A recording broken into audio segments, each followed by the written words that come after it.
Hi, hey, and hello there. Obi-Han here, and welcome back to the Comic High Ground. Alright, Spider-Man 94 issues 2 and 3. And no, I am not late because I forgot to record the video for issue 2.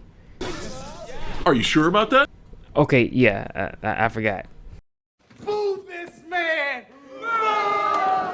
Okay, look, I'm sorry. I read the issue and was like, okay, cool, let's write the script. And then I got distracted, and here we are. Here we are with 2 issues in 1 video. But I'm here on time now, so let's get started. The second issue starts out with Morlun cooking up another Kane clone and monologuing a bit. The cellular degeneration that usually comes with Kane shows up, and Morlun kind of talks a little bit about how limited Kane's life is, but he then sets his sights on Spider-Man. Spidey, meanwhile, is patrolling and ends up in a fight with Y-rank criminals Grizzly, Kangaroo, and what's the other guy's name? Hold on. Gibbon. Yeah, that's it, Gibbon. We all know Gibbon, right? Right? Well, if you don't, then that's why I call them Y-rank criminals, because the Y stands for why are they here? This series has like a whole bunch of different iconic criminals, like particularly Shocker, Scorpion. Heck, Shocker and Rhino even teamed up more than once. You couldn't have grabbed one of them to be in this position. Now, these guys are really only here for like 2 purposes. One is for Spidey to beat the crap out of them for chuckles, and then the second purpose is really to be brutalized by Morlun. Notice the difference in the wording there, because when Morlun shows up, he basically brutalizes them to get to Spidey. Meanwhile, while Spidey is fighting for his life against Morlun, Mary Jane visits her Aunt Anna to apologize for the little episode they had where she told her to shut up and Anna left. And they have like this nice lunch or tea or whatever this sit down is. And Anna questions Peter's ability to basically truly take care of Mary Jane, like financially and everything, which honestly does get to Mary Jane. It gets her to thinking a little bit. So this bothers her so much so that she kind of ends up having to talk with Aunt May. And even May is like, I mean, she's got a point. I mean that's Peter's my people, but you know, she does have a point. You know, he's got a scatterbrain. He's always running around doing this, that, and the other. And as the conversation continues, May reveals that she actually knows that Peter is Spider-Man, which is the big shocker for Mary Jane and I guess supposedly the reader. I mean, I was shocked for like half a second, and then I was like, I mean, a lot of times they kind of tell that story nowadays where May has known for a long time, so it wasn't that big of a surprise. Now, we cut back to Peter, and he has gotten and is getting wrecked by Morlun. What? Oh, y'all thought I was going to go into detail about the beating. Nah, we've seen Peter get brutalized by Morlun enough to know how this goes, and at some point it's just repeating the same cycle in terms of brutality. And if you're a Spider-Man fan, you shouldn't enjoy Peter getting brutalized by Morlun, so we're just going to kind of skip over that, and I'll show you the panels, but again, no need to go into detail. Besides, we got another issue to cover. But before we get to that, the to be continued page on here shows Kraven the Hunter, and he's standing in New York City on like this skyscraper, and he's preparing for his next hunt. I've got something to say about that, but we'll save it for after the next issue. So, speaking of the next issue, it starts with Kraven and his lion Gujakin standing on a rooftop looking at Ezekiel Sims' building. You know what? From now on, I'm calling the lion Simba, okay? Simba makes noise, and Kraven tells him to be quiet so they won't draw attention to themselves. Then we get this long monologue from Morlun about how he was basically born a long time ago, and that he was royalty, but didn't want to be basically, I guess, tied down to that royalty, so he really didn't take it too seriously at first. But eventually these totems attacked, and he went to battle against them and actually managed to absorb their life force.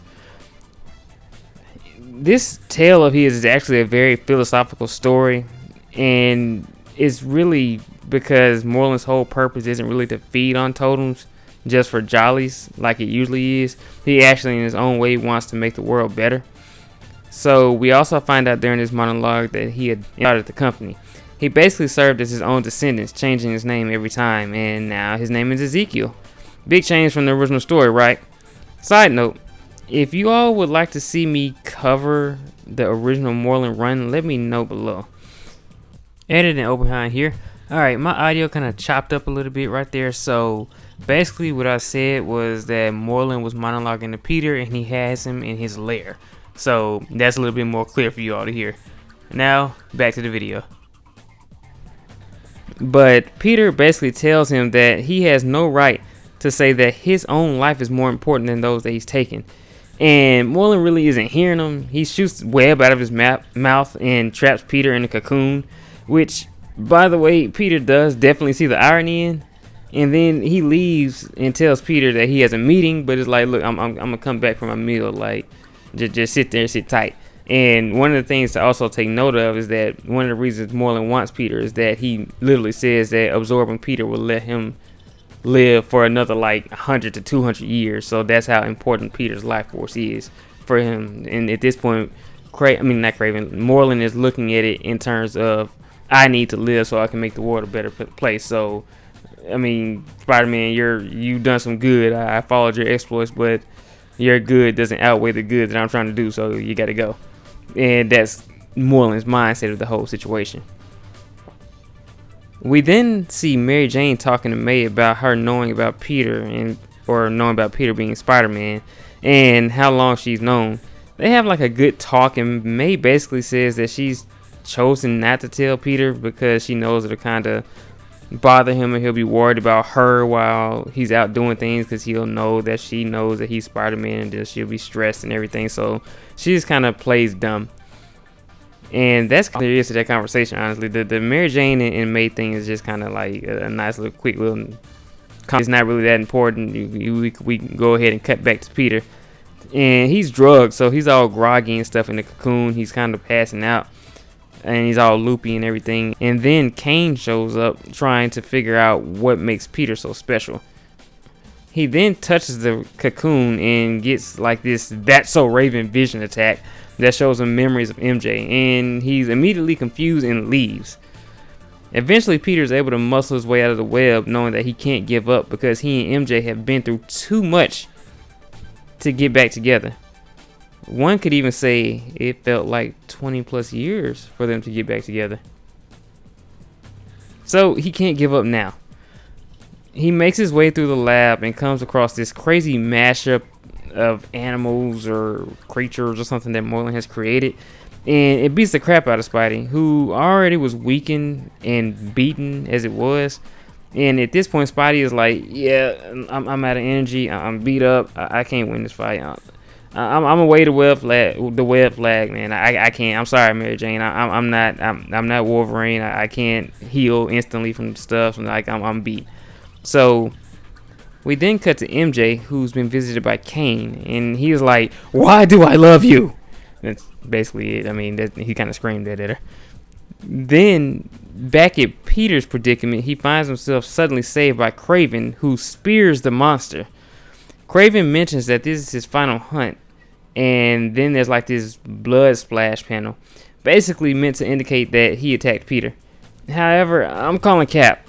Last time we saw Spidey and Kraven, they were on good terms. In fact, I believe the last time we see Kraven is when Dr. Mariah Crawford was given the same serum that Kraven took to save his life way back in the beginning of the series, and she became a wild she-Kraven, if you will. It was a really good episode, which concluded with Spidey and Black Cat helping Kraven cure Mariah. She chose to maintain her more animalistic look, and they rode off in the sunset. In fact, this takes place actually when Mary Jane went missing, so that's a fun fact. But all this to say, there's absolutely no reason for Kraven to be hunting Spidey. This has to be a misdirect. In fact, given that Morlun, for all intents and purposes, is a centuries-old predator, it actually makes more sense for Kraven to hunt Morlun and not Spider-Man. Now, I don't know how balanced that fight would be, but we'll see. Maybe with Spider-Man helping him, it'll be a little bit better. Regardless, hit that like button if you like what you saw here today. Drop a comment to let me know what you thought of this issue. Did you like it, or these issues, I should say? Did you like it? What do you think about, Morlun being in this world and everything? What do you think about May knowing that Peter is Spider-Man and everything? Drop those comments below. Hit that subscribe button for more. And remember, we have the high ground. Catch you later.